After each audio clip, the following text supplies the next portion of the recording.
excerpt from it. The news about us taking second place economically to China is not a bug to the liberals. It's a feature. They hate this country, the collectivists like our president. They say they've always hated capitalism. They've always hated individuality. They've always hated the idea that more work leads to more reward. In other words, they've always hated everything that America has stood for. Just before he was elected, Barack Obama was famously bragging that he and the progressive movement would, quote, fundamentally transform the United States of America. Now, is that something you would want to do?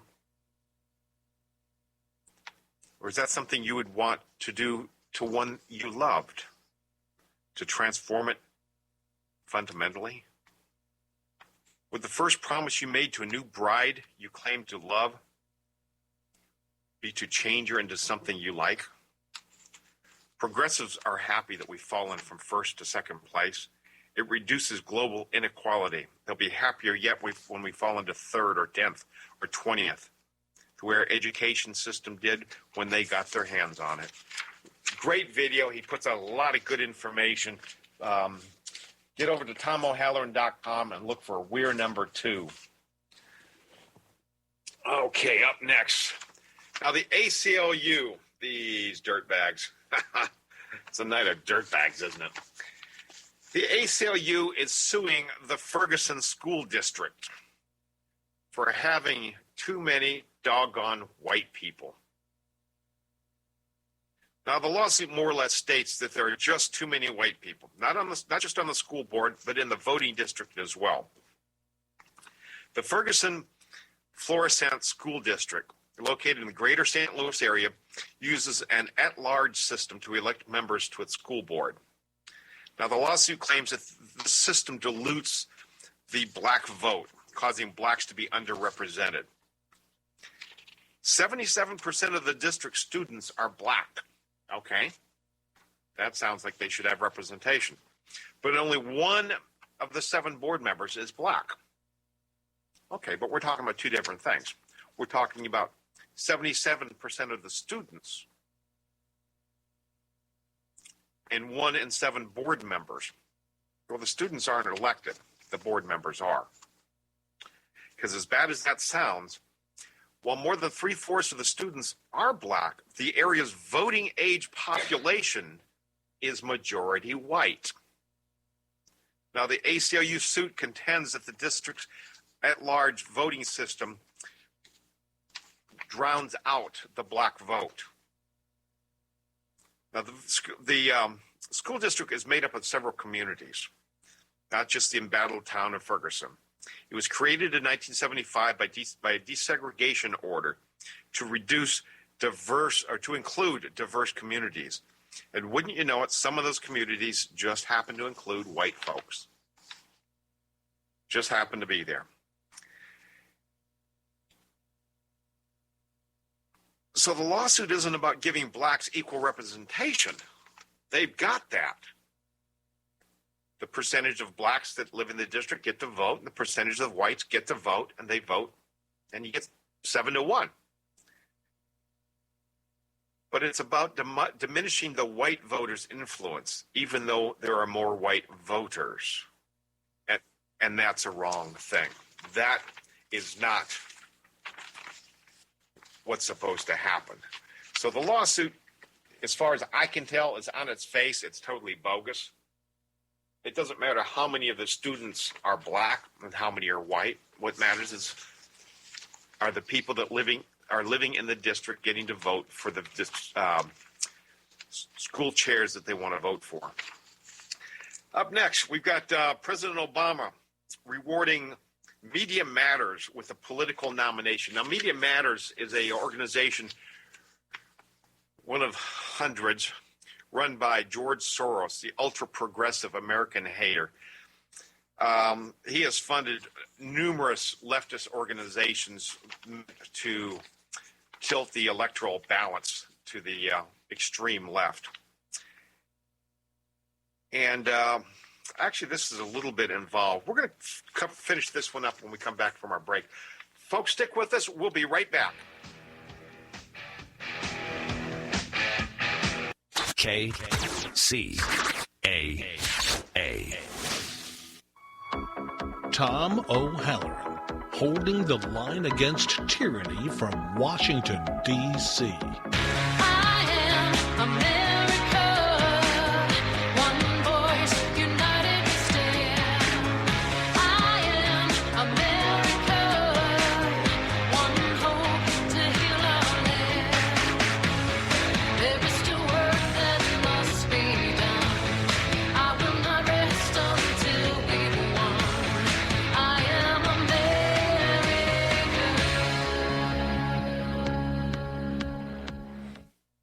Welcome back. This is the Tuesday night edition of Patriot Radio Show. I'm your host, Tom O'Halloran. This isn't a story I intended to cover, but just because I hadn't put it up on the blogs. But I did happen to catch it on TV today, and if you haven't heard the word, Sony has done an about-face in the movie The Interview about killing Kim Jong-il, or Kim Jong-un. It will be shown. The theaters that backed out, the big national theater chains, there's two of them backed out of showing it out of fear of reprisal. Still won't be showing it, but it will be shown in selective theaters around the country on Christmas Day. And shortly thereafter, it's planned to either be on pay-per-view or distributed free on the internet. But they're going to go for mass distribution of it to get everybody to see it. And I think that's a great idea. Okay, just before the break, we're talking about George Soros's organization, Media Matters. Barack Obama nominated Matthew S. Butler. He's the former CEO and president of the George Soros-funded Media Matters. He was appointed to the Election Assistance Commission. Now, this is one of 4 seats that is supposed to monitor and make sure that the different states have the fairness in electoral campaigns, the electoral voting processes, certifying and decertifying electronic voting machines, this type of thing. But it's supposed to be nonpartisan. There's supposed to be 2 Democrats and 2 Republicans. But it's supposed to be, again, balanced. And instead of balanced, Media Matters is one of the worst political organizations. They were actually writing stories and feeding them to ABC and NBC and MSNBC, stories covering the Obama administration. So it's basically just a branch of the Obama administration. And for Obama to appoint somebody like that to a seat like this would be like appointing a personal friend like Eric Holder to be the head of the Department of Justice, which, yes, he did. It's supposed to be a bipartisan, a non-political position, but he's turned that on its ear, hasn't he? Okay, up next, we've got a lot of collusion between the church and the state. Now, the left is always saying, separation of church and state, blah, blah, blah, even though those words have never shown up in the Constitution or the Declaration of Independence at all. Recent reports have shown a great deal of collusion between the churches and the Obama administration over the illegal immigration issue. We've covered this in past episodes. The Catholic bishops are jumping into increasingly contentious battle over immigration by backing Obama and saying that we need to get this immigration system fixed before conservatives take over. The Baptist Child and Family Services Foundation, they and the Catholic churches have taken very generous contracts with DHS for bringing these illegals in and maintaining them. The Baptist Children and Family Services have received more than $182 million to provide basic shelter and care for 2,400 unaccompanied children. And that's just for 4 months. $182 million for 4 months. That's mind-boggling. That's mind-boggling. That's nearly $1 billion for a year. Over $104 million was for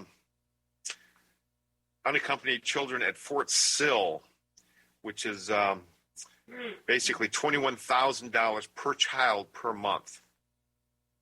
That's including beds, $180,000 for recreational items, cards, puzzles, basketball, jump ropes, bracelet making kits, that kind of stuff.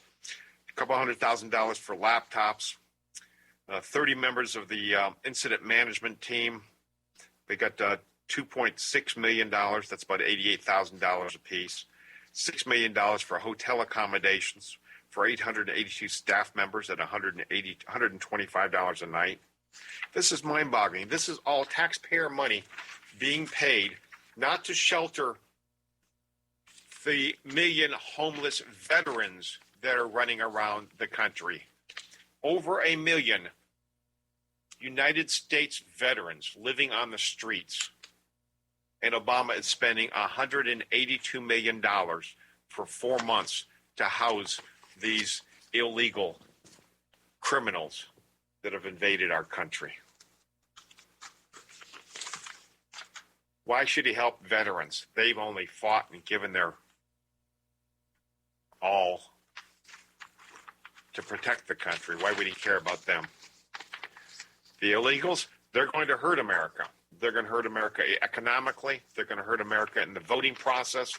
They're going to upset the entire balance of America. So yes, he's for that. Back to the UK. It's okay to have a child bride in the United Kingdom. Yes. A 70-year-old man can have a wife of 6 or 8, 9 years old. It's okay. Yes, you heard me right. If you live in the United Kingdom, it's okay for a 40, 60, 80-year-old man to have a 6, 8, 9-year-old bride. Now, you can't marry her in the UK because of a legal loophole. If you marry her in Pakistan, Iran, Iraq, anywhere where child brides are legal, which is virtually any Muslim country because raping children is perfectly legal to Muslims. If you are legally married to a child, it's okay to bring that child into the United Kingdom and to continue raping her at your will because you own her. And the United Kingdom doesn't have the stones to stop it and change the law so that it can't happen. This is sick. Turns out 1 in 9 girls worldwide is married before the age of 15. And 14, they can get married in Bolivia and Paraguay, under 12 in Tanzania. But in Muslim countries, you can marry them at whatever age. And you can have sex with them according to Islam. You can actually have sex with your child bride as long as her body can hold your weight. And if that isn't sick, my friends, then you tell me what is. And it's all perfectly illegal or perfectly legal to bring that child bride into the United Kingdom and to continue to force yourself upon her. Oh, Obamacare's Christmas surprise. Guess what? If you at any time went onto the Obamacare website and even just looked to see what plans you might get, if you gave them your information, they are now going through those lists. And if you forgot to sign up for a plan, they will pick one for you and sign you up. If you did pick a plan and you signed up for it, but you stopped paying for it, they will re-enroll you. And part of the signing up process was authorizing them to access your bank account.